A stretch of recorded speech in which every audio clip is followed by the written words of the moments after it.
For some Helldivers 2, anti-cheat software limits the ability to play at all. The mission to stop cheaters has unintended consequences for legitimate players.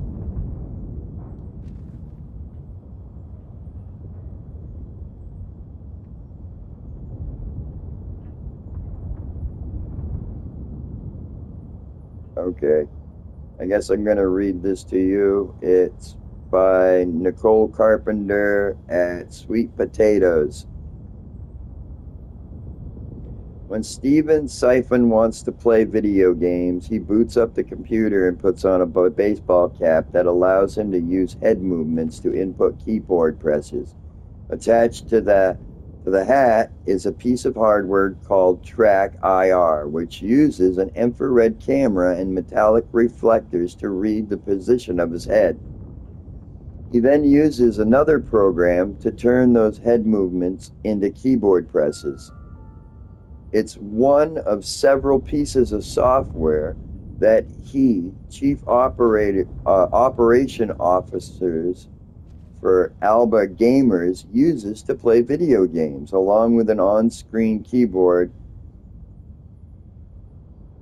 software called Dragon Naturally Speaking. Usually, these programs play relatively nicely in video games.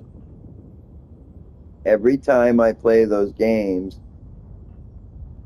I get warnings about using those programs, but they don't flat out block them, and so far I have not been banned for using them. Although I have heard from some disabled people who have been, those decisions were ultimately always overturned on an appeal. But Helldivers 2 is different. Siphon posted about his experience playing the hit shooter on X on Monday. Nothing that the game blocked the programs he used to play. Effectively, an anti-cheat protocol is blocking excessive technology inputs from being read by the game. I don't have a solution for this, he wrote. Ironically, Helldivers 2 has a lot of accessibility options, including extremely high mouse sensitivity.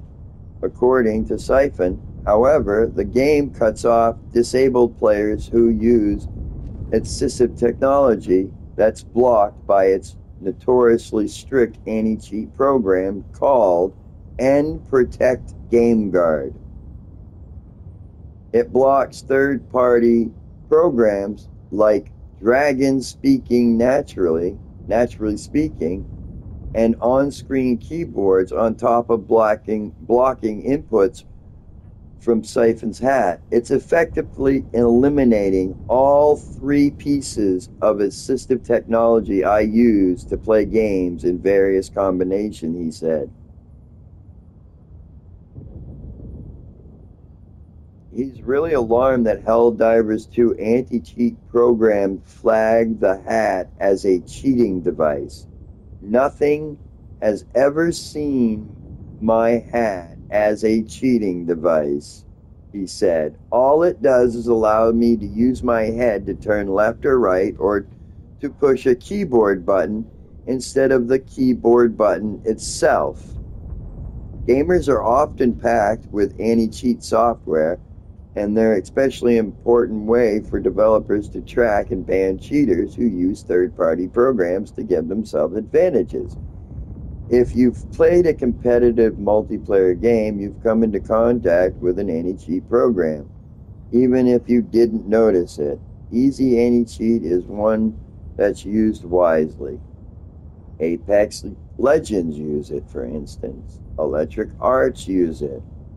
EA Anti-Cheat for Battlefield games and EA Sport titles use Ubisoft, while Ubisoft uses its own internally developed software called Mousetrap. Some anti-cheat software, especially those that operate at the kernel level, have long been continuous due to players' privacy and safety concerns. Kernel-level drivers run at a very low level of computer's operating system.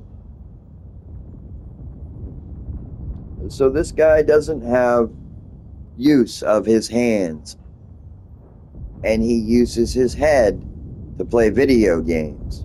And Helldivers 2 is calling him a cheater. So Helldivers 2 calls everyone that is mentally incapable of using a controller a cheater? That's pretty messed up. See, this is what I'm talking about.